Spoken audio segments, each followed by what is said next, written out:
বাধ্য হয়ে হাঁ করলো তাই ঢুকালো।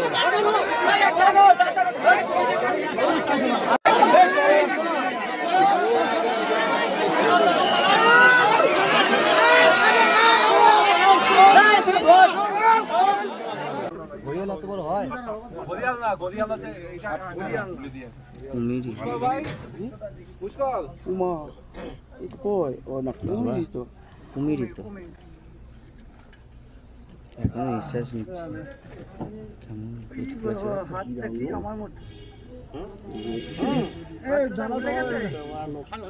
মাল কাটে করে আনা সম্ভব হলো আমাদের। এই দাদা তুমি ভাবো ওইটাই কত বেল ওইটা কমাল আচার খেয়েছি আমি।